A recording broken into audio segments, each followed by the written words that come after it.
Yes, tubaha ikaze muri iki gitondo cyo kuri uyu munsi w'Imana. Ni ku cyumweru tariki ya 22 z'ukwezi kwa kabiri 2026. Ni update bisanzwe rero ikituzinduye ni ukuba yazanira update zerere ku butaka bwa Repubulika ya Demokarasi ya Kongo, aho ibintu byamaze gukara. Ni mu gihe twiteze ko agahenge kari bube ku itariki 18 maginga ya bikaba byari agahenge byaravuyemo imirwano ikomeye, aho maginga y'abasirikare bakomeye bakomeje kugenda abapfa kuri kotse y'u Burundi. Abakapiteni bakomeje kugarikwa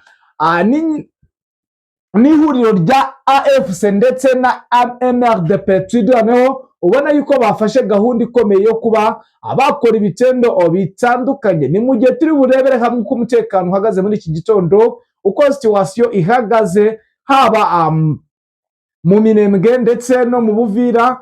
Turebe kuri Plaine de Ruzizi, turebe no muri Nord Kivu, turebe uko byifashe. Nk'ibisanzwe rero turi bwiyambaze umuroko informa haherereye atubwire how situation uko byifashe muri quartiers zigiye zitandukanye ndetse n'imirwano karundura ikomeje kugenda iba. Atubwire aho imirwano igiye iherereye. Byinshi kuri ibi rero ni munyemerere mu minota mikeya, n'ubundi sindi bubatindire. Turebe umuroko informa atubwire uko situation ihagaze. Ibi byose biri kuba ari iminsi ine ingira ishize kugira ngo umuntu arebere hamwe uko byifashe. Ni mu gihe twiteze yuko n'ubundi iki cyaha twawe tuvuga amagambo meza. Ku murongo wa telefone reka twakire Bwana Bizima. Bwana Bizima, waramutse neza? Mwaramutse mute? Turamahoro. Maginga ya ibintu byabaye ibindi kugeza ubu. Twari twiteze ko n'ubundi ibintu biri bworo, ariko mu rukera nubwo wamamagaye ntari mfite gahunda yo guhita anja muri studio kugira ngo twapudeting abantu ambwiye yuko ibintu noneho byahinduye isura nyuma yaho n'ubundi bahanuye abasirikare benshi b'abarundi harimo n'abakapiteni. Bivugwa yuko M23 na MLD twirwaneho nyuma yuko babuze umukoloneli wabo Claude, bakomeje kugarika abasirikare bakomeye ba FDNB ndetse n'aba FARDC. Byifashe bite? Biramutse bite muri uru rucya n'ubundi ko butari bwacya neza? Urumva bimeze bite? N'ubundi mirwano muri utu duce twa Minembwe babona ntiyabura, kuko byabaye nk'isibaniro ko hari ahantu yaba kuri akote ya FARDC ndetse na M23 natwirwanaho muri utu duce. Urabona ko akenshi bakunze gusa naho yari intambara ibaye nticumbikishijwe nijoro, n'ubundi barara bategura urugamba, kuko n'ubundi amasaha rwose ya saa 10 saa 9 n'ubundi uba wumva ko rusa naho ruba rutangiye muri iyi misozi miremire ya Minembwe, ndetse ubona ko urugamba rwabo rwose rusa n'urwabuze iherezo, kuko nta gahenge na gake kabaho. N'ubu mirwano irimo iravugira cyane muri izi nce za Karingi ndetse na Irundu n'uduce tundi twose dusa n'utwagose. Bigaragara ko ari imirwano igiye kuhamara iminsi 3, isa naho habaho gusubira inyuma gake kuri buri umwe, ariko ntabe mu byimbo ku buryo ubona buri wese adashaka gutakaza. Rero ni ikibazo gikomeye cyane, ubona ko kuri M23 ndetse na FARDC nako natwirwaneho bari gukoresha imbaraga mu buryo bwo kugira ngo basubize inyuma FARDC ive muri bino bice byose nk'uko bari basanzwe babigenzura, kuko ubona ko aho yagabiye ibitero umunsi wo kwa gatandatu kugeza weekend yose kugeza kuri uyu munsi, urabona ni ikintu gisa naho gikomeye cyane bijyanye n'imirwanire ya FARDC ifite muri iyi minsi yo gukoresha imbunda ziremereye, ndetse ukabona ko nta gahenge na gake bashaka ko kabaho cyangwa akaruhuko ku buryo bwo gusa naho babaha gutegura urugamba. ubona ko ari nk'ibitero bagabye babafatirana mu buryo batabaha guhumeka, kugira ngo babashe se kuba babafatirana bagire uduce basa naho bakwigarurira bitewe no kutabaha umwanya wo guplaninga cyangwa se gusa n'abitekerejeho. Ariko kuri ruhande rwa M23 turabona ko hariyo imbaraga zidasanzwe bari gukoresha n'ubwenge mu buryo bwo kurwanya ingabo zigaragara ko ari nyinshi cyane mu mibare ndetse n'ibikoresho bihambaye bari gukoresha. Urabona ko kugira ngo bajye guhangana nabo bijyanye n'imibare bo bafite y'ingabo ziri ku rugamba muri kariya gace, kubabibonesha n'amaso urabona ko babasumbya ubwinshi, ariko ubwenge buri gukoreshwa hano burahambaye cyane kugira ngo babashe guhangana nabo muri iyi mirwano bari gukoreshamo imbunda ndetse n'amadrone, ariko ukabona ko nta gice bigaruriye gifatika cyangwa ngo babe banakimaramo umunsi wose badakuwemo. Rero urabona ko mu gihe hazaba habayeho gucika intege gatoya kuri FARDC ndetse n'iya mitwe yose bari kumwe, hazabaho gusa naho hagaragara gutsinda kuri M23 no twirwaneho baramutse babaye nk'abadohoka bagakoresha imbaraga, babakura muri utu duce twose ugereranyije n'uburyo batabasha kubatsimbura, kandi ubona imbaraga ziba zakoreshejwe ku ruhande rwa FARDC. Bwana Bizima, biravugwa ko n'ubundi ukuboko kw'ingabo za Gabo kwamaze kuhagera. Ese hari ikintu bahinduye muri ubwo buryo? Ingabo zigenda zigera hano, ngewe ku makuru mbafite hari n'izo tutajya tumenya ko zahageze kandi zihari, bitewe n'uko iyo bageze muri ino zone hano hatabaye ari nk'uwafatiwe ku rugamba cyangwa se ukaba mufite amakuru ya nyayo, kuko basigaye basa naho babihisha, baba batashaka kugaragaza ibihugu biri kurwanira hano cyangwa umutwe w'ingabo uwo ari wose waba waje hano mu buryo bw'akazi bahawe cyangwa se ubufasha bari gutanga kuri FARDC.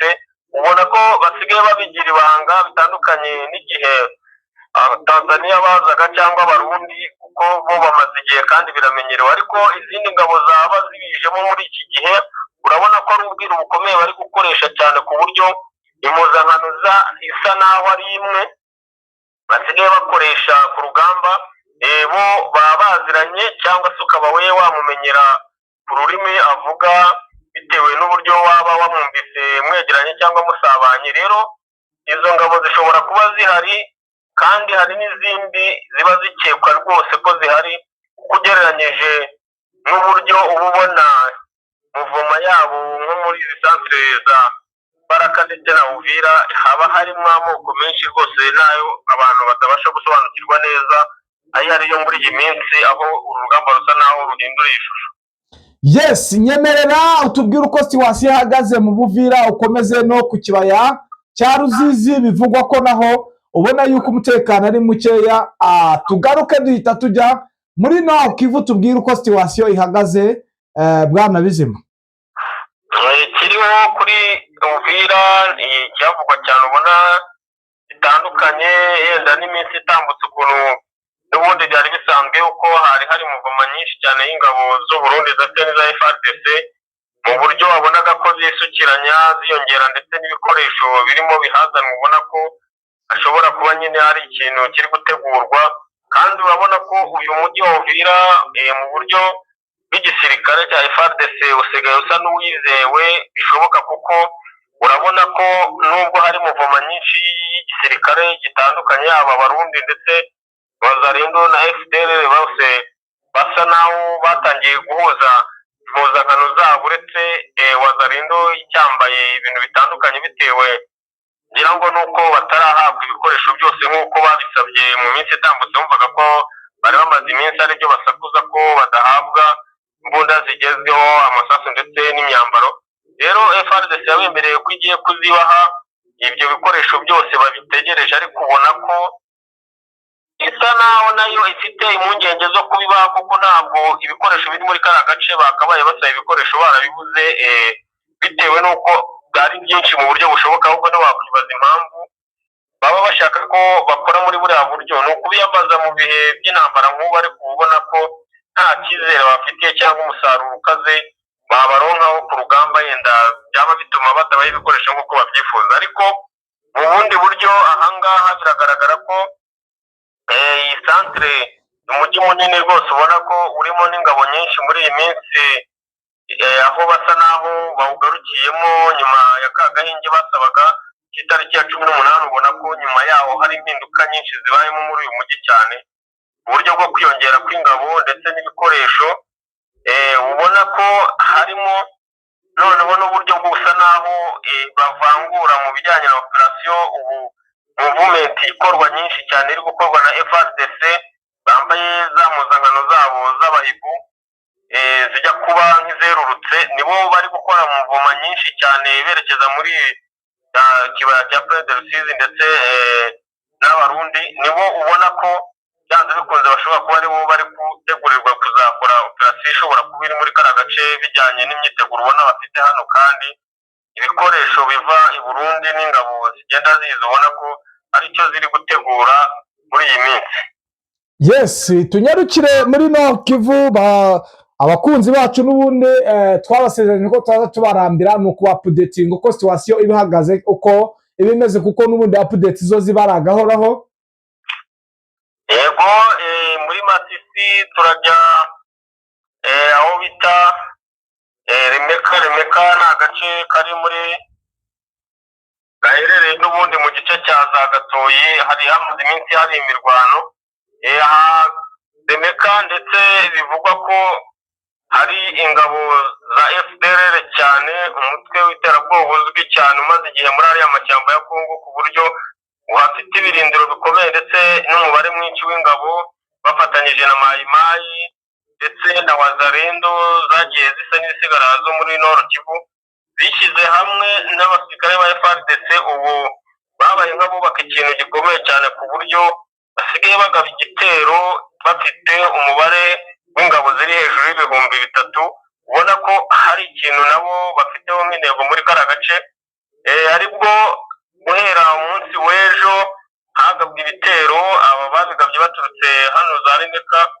bivuga ko iyi mirwano yari iri mu gace ka Nzingati. iyi Nzingati yari irimo defense ya M23 ibasha gutakazwa nyine bitewe n'uburyo bateye bitunguranye, kandi bakaza ari ingabo nyinshi. urumva mu buryo bw'imirwanire ntabwo wahama hamwe bitewe n'umubare mufite muri iyo opposition. babashije gusa naho basize iki kigo M23 kivamo, ariko haza kubaho ikintu n'ubundi gisanzwe muri buriya buryo iteka ryose. iyo M23 itakaje ntabwo imirwano ishobora kurenza amasaha 6 itongeye gusa naho icakirana. ariyo mpamvu ubona ko n'uyu munsi imirwano ibyukiyeyo basa n'abayicumbukuye bijyanye n'iyari iri ejo. rero aka ni agace karimo amakuru make agaragaza ko FDLR isa naho yahagurutse n'iyi mitwe yose nabo bakoze ikintu kimeze nk'imitwe igera muri 5 yishyize hamwe mu buryo bwo kurwanya M23 muri aka gace, bitewe n'uduce twinshi cyane bashaka kwigarurira muri biriya bice. uribuka neza ko mu gace gahereranye naho za Gatoyi naho hamaze iminsi naho haba hari imirwano, kandi nayo igaragaza ko nayo umujyi wa Gatoyi centre nabwo M23 yasaga n'iyawukuwemo.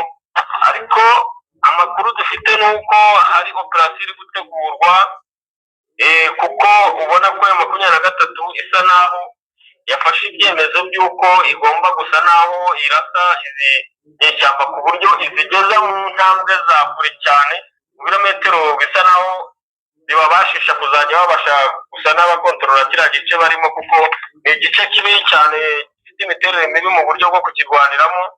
ariyo mpamvu ubona intambara zabo zikunze kugora M23 cyane muri kariya gace, kuko gatandukanye n'izi Masisi, nce za Ngungu, za Gicanga, za Kirorerwa, kuko ni ahantu hari itere nziza cyane ushobora kubona umwanzi ari kure. ariko kariya ni agace karimo imigezi minini, ibibaya ndetse n'amashyamba, intoki, ku buryo umuntu uri mu birometero birenze 1 cyangwa 2 ushobora kutamubona niyo baba ari abantu 2000. rero ni ahantu M23 ifite akazi gakomeye cyane, kuko ibi byerekezo byabo, intego yabo bafite ni ubusatirizi bukomeye, bashaka kwigarurira ibice byinshi hano mu buryo bwo kugira ngo bibafashishe kuba babona uburyo bagera muri izi nce zigana aho kiriya kirombe cya Rubaya kiri, ubona ko ariyo operation bariho na misiyo bafite yo kuba babasha kuyigarurira. Yes, noneho reka tugushimire n'ubundi ukomeze dukurikiranire updates zo nagahoraho. reka tukwifurize kuguma kumera neza ndetse n'igitondo cyiza Bwana Bizima.